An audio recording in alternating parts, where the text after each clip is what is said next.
গ্রামীণফোনের একজন প্রাক্তন এমপ্লয়ি। আমরা এখানে আজকে আসার যে উদ্দেশ্য সেটা হচ্ছে যে আমাদের একটা পাওনার দাবিতে আমরা দাঁড়িয়েছি এবং এই পাওনাটা হচ্ছে শ্রমিকের 5% প্রফিটের যেই বোনাসটা, সেই বোনাসটা বিলম্ব বকেয়া আর কি হয়ে গেছে আমাদের। এই বকেয়াটা দীর্ঘ 17 বছর যাবৎ আমাদেরকে তারা আটকিয়ে রেখেছে এবং এটা মানে ওই সাব জুডিসের নামে তারা দিনের পর দিন কালক্ষেপণ করছে। কোর্টের বারান্দা আমাদেরকে দৌড়াতে হচ্ছে আর কি। কিন্তু এই জন্য আমরা লাস্ট যেটা কোর্টে আমাদের হিয়ারিং যেটা হয়েছে, যে কোর্ট থেকে আমাদের রায় দিয়েছে যে এটা শ্রমিকের পাওনা, এটা শ্রমিককে দিয়ে দেওয়া হোক, এই ধরনের একটা মানে আউট অফ লিস্ট করে দেওয়া হয়েছে। তার মানে তারা আর কালক্ষেপণ করতে পারবে না।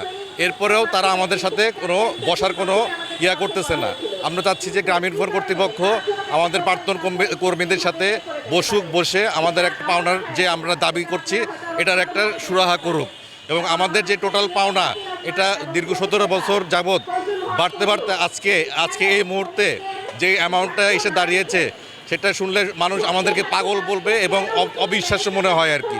কিন্তু আসলে সত্যটা এটাই যে আমাদের আজকের পাওনা হচ্ছে 33,741 কোটি টাকা আর কি, 33,000 কোটি টাকা মোট কথা।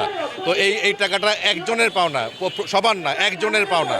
তো এই জন্য আমরা চাই যে এই টাকাটা যদি সরকার মানে আমাদের কাছে নেওয়ার ব্যবস্থা করে দেয়, তাহলে সরকার যে পরিমাণ ভ্যাট ট্যাক্সের টাকা পাবে সেটা দিয়ে আগামী 58টা বাজেটের সমান একটা মানে তারা টাকাটা পাবে। এজন্য আমরা অতি সত্বর এই সমস্যাটা সমাধান করার জন্য সরকারের কাছে অনুরোধ জানাচ্ছি। ধন্যবাদ। আমরা আসলে গ্রামীণফোনের এমপ্লয়ি ছিলাম। আমরা গ্রামীণফোন থেকে বিভিন্ন সময় গ্রামীণফোন আমাদেরকে বিভিন্ন অজুহাতে গ্রামীণফোন থেকে আমাদেরকে চাকরিচ্যুত করা হয়েছে। তো আমরা এখানে আসলে এসেছি, আমাদের একটা পাওনা আছে গ্রামীণফোনের কাছে, সেটা হলো 5%-এর বকেয়া। এটা দীর্ঘ 16 বছর ধরে পেন্ডিং এবং আমরা গত 19 মাস ধরে আন্দোলন করছি এবং আমাদের টাকার পরিমাণ এক একজনের 33,147 কোটি টাকা করে। আমাদেরকে তারা গত 17 বছর আটকায় রাখছে, দিচ্ছে না এবং গত 17 মাস থেকে আমরা আন্দোলন করতেছি। জিপি হাউসের সামনে প্রতিদিন যাচ্ছি, আমরা গ্রামীণফোনের হেডকোয়ার্টার সামনে যাচ্ছি আমরা প্রতিদিন।